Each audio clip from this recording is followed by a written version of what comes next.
Hi అండి, welcome to our channel. ఈరోజు గోంగూర curry ఎలా తయారు చేయాలో చూద్దాం. ఈ రెసిపీ రైస్లోకి చాలా బాగుంటుందండి.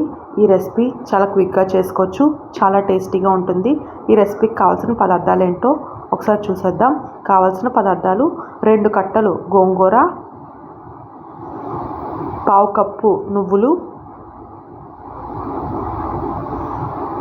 10 వెల్లుల్లి రేఖలు, 6 పచ్చిమిరపకాయలు, ఉప్పు రుచికి సరిపడా, ఉల్లిపాయ 1 చిన్న ముక్కలుగా కట్ చేసుకున్నవి, ఆయిల్ 3 టేబుల్ స్పూన్లు, 1 స్పూన్ ఆవాలు, 1 స్పూన్ ఎండుమిరపకాయ, 2 రెమ్మల కరివేపాకు.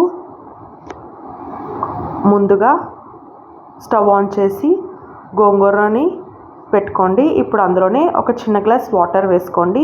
అలాగే మీ కారానికి తగ్గినంత పచ్చిమిరపకాయలు వేసుకొని బాగా ఉడికించుకోండి.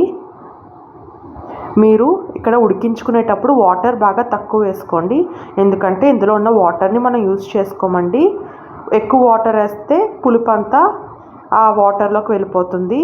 ఇప్పుడు స్టవ్ ఆఫ్ చేసి గోంగూరని చల్లారబెట్టుకోండి. ఇప్పుడు ఒక మిక్సీ జార్ తీసుకొని అందులోనే ముందుగా ఉడికించుకున్న గోంగూరని, అలాగే వెల్లుల్లి రేఖలు, రుచికి సరిపడా ఉప్పు వేసుకొని మెత్తగా పేస్ట్ లాగా గ్రైండ్ చేసి పక్కన పెట్టుకోండి. ఇప్పుడు స్టవ్ ఆన్ చేసి ఒక బాండీ పెట్టుకోండి. అందులో ఆయిల్ వేసుకోండి. ఈ కూరకి పల్లి నూనె కానీ నువ్వుల నూనె కానీ చాలా టేస్టీగా ఉంటుందండి. ఇప్పుడు అందులో ఆవాలు, కరివేపాకు, ఎండుమిరపకాయ వేసుకొని పోపుని బాగా ఫ్రై చేసుకోండి. పోపు అంతా బాగా ఫ్రై అయిన తర్వాత అందులోనే పావు కప్పు నువ్వులు వేసుకోండి.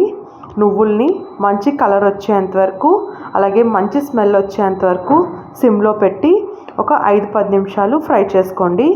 నువ్వులు కలర్ చేంజ్ అయిన తర్వాత అందులో కట్ చేసి పెట్టుకున్న ఉల్లిపాయ ముక్కల్ని వేసుకోండి. ఇందులో ఉల్లిపాయ ముక్కలు అనేవి బాగా టేస్ట్ని ఇస్తాయండి. ఈ కర్రీలో ఉల్లిపాయలు ఎక్కువ సేపు కుక్ అవ్వాల్సిన అవసరం లేదండి. ఒక 2-3 నిమిషాలు ఫ్రై చేసుకొని అందులో ముందుగా రెడీ చేసి పెట్టుకున్న గోంగూర పేస్ట్ని వేసుకోండి.